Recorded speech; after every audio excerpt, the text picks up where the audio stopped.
Howdy, howdy, fellas. Got a World of Warships Legends match for you today, and the venerable Farragut. This is one of the oldest ships in the game, one of the oldest lines, the Tier 4 American Destroyer. What in the world? Why am I playing this thing? Well, I honestly don't even know. I literally haven't played this thing in maybe years. You know, if I play the premium weekly mission, I'm going to play the Hill or the Nicholas also. Surprise, surprise, look at this. Ooh, 85. It was over 90, but, you know, it's not going to hold up forever. Everybody thinks the old Kamikaze is the OP ship at Tier 4. Nah, man, give me a gunboat any day. Nah, I just suck with torpedoes. Even the Kamikaze can't make me good. This one's funny, too. I got the Nicholas. I've played 2 games. One was a Kraken loss, so there you go, Tier 4. But, oh, you know, I didn't even have the speed boost on it. Oh, actually, that's the last time I played it was for some Wind Roses, I think, in AI. So, yeah, it's the Farragut. It's an American gunboat. It has decent guns. These 5-inch guns, kind of up and down the line. They're pretty good. This thing has 2x4 torp launchers on each side. Oh yeah, that speed would have really helped me out in this match, actually. Oh, tragedy. Uh, Farragut and Hill are very similar. Hill is a premium version. A lot of people say it's flat out worse. I don't know that it is. It's a little bit faster, a little bit better concealment.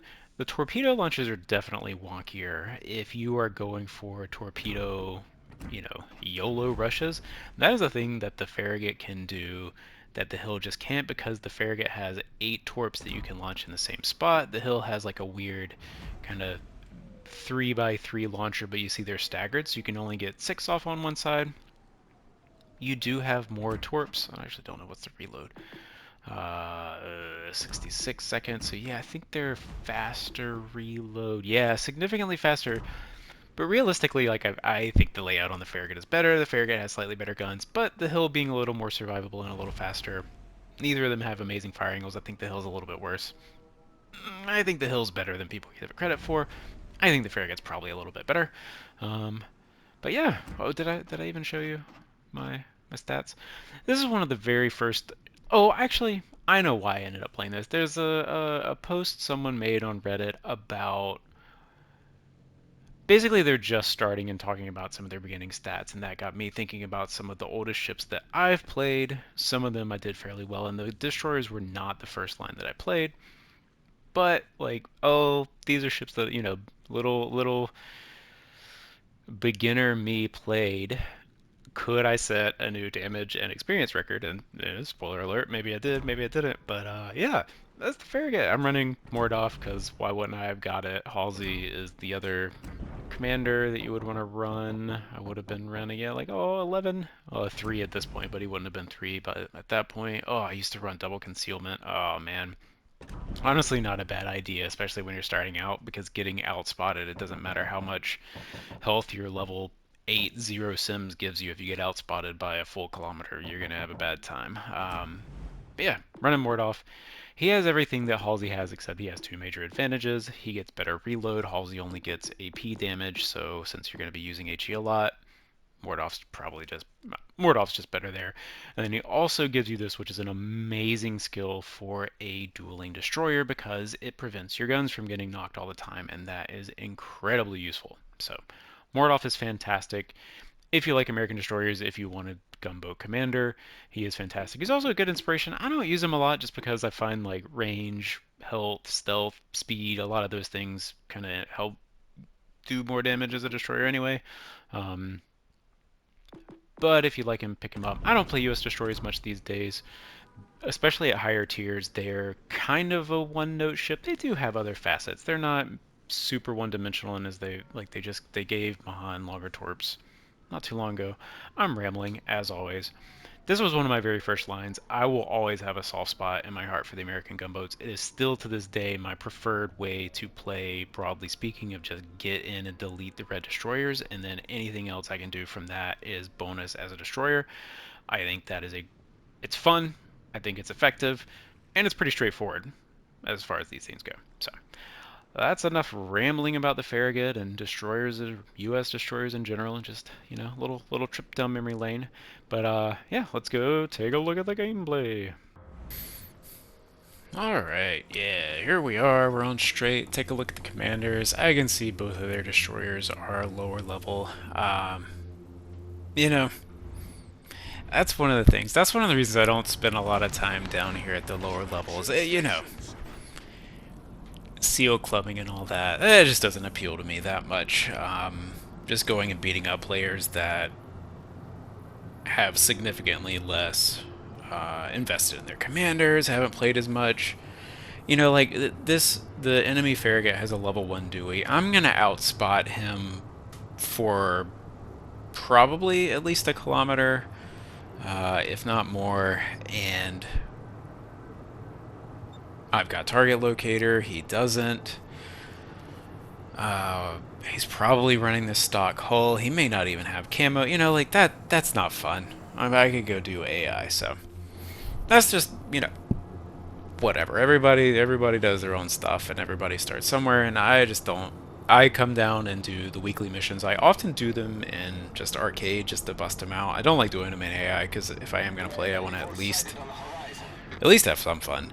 Yeah, I usually do them in arcade. Like I said, he'll, I'm not gonna, I'm not gonna make it hard on myself. But I don't just spend a lot of time. And then, yeah, here he is. He has no idea I'm here. I get one pop off of one launcher, but I see that he's gonna make it around the island.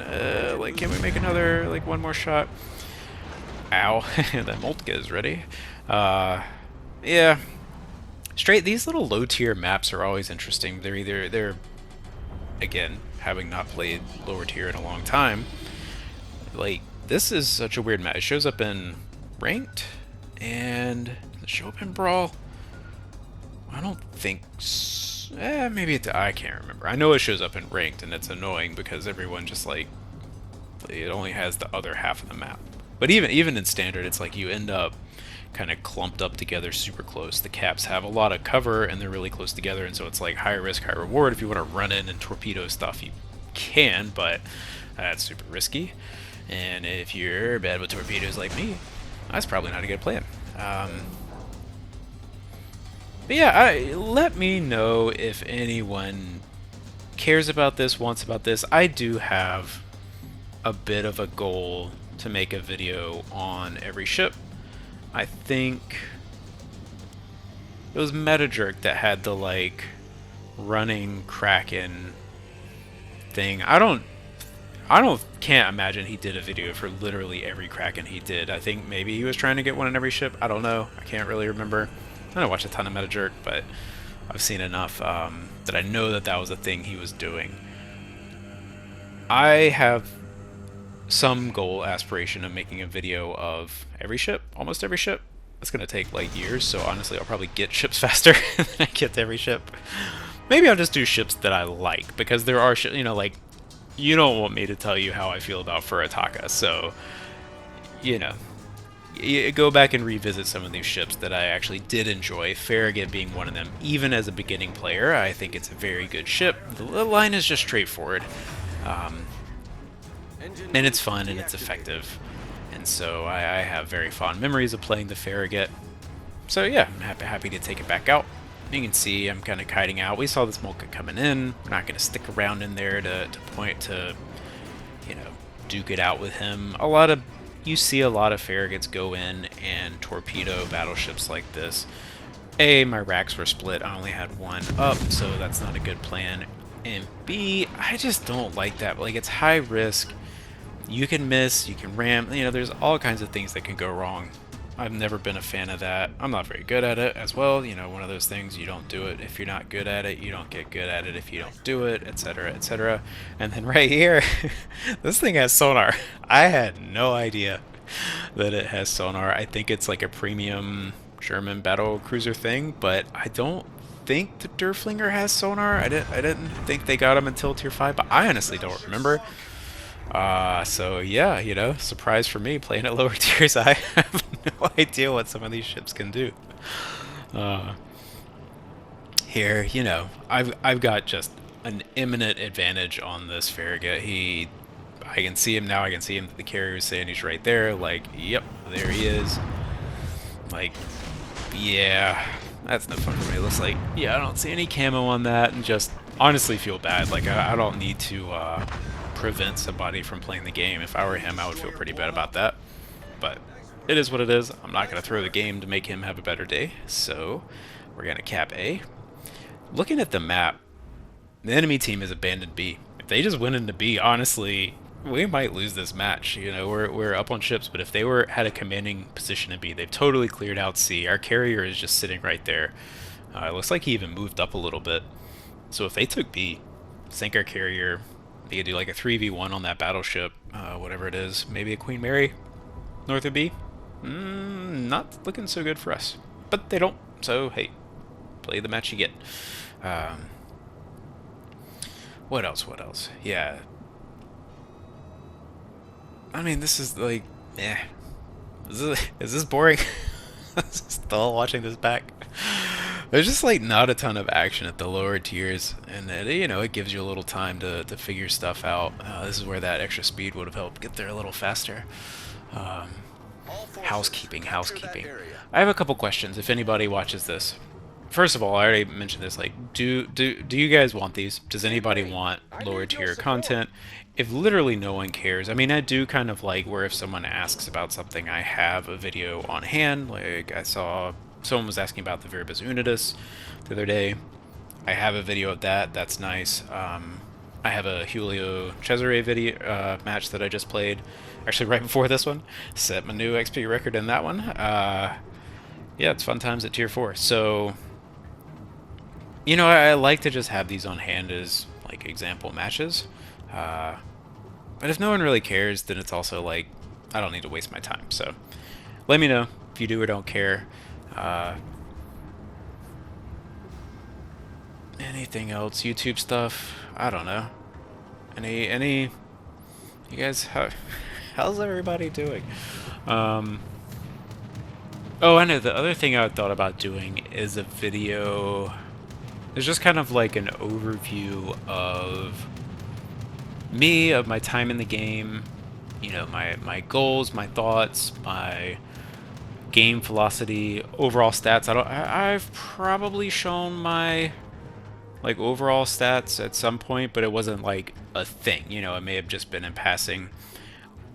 I know that mattered to me sometimes watching people. Not like, it's always so tricky to talk about the stats because it's so hard to, for me it's just a data point. You know, I've learned things from people that had worse stats from me, and I've talked to people that had better stats than me, and I'm almost certain that they were wrong about the thing that they were saying. So, like, stats are not everything. They're a piece of the puzzle. You know, take it for what you will. If you're curious, let me know. I can put them up, kind of run through it, but also do some more thoughts about just like how I approach the game, how I think about the game.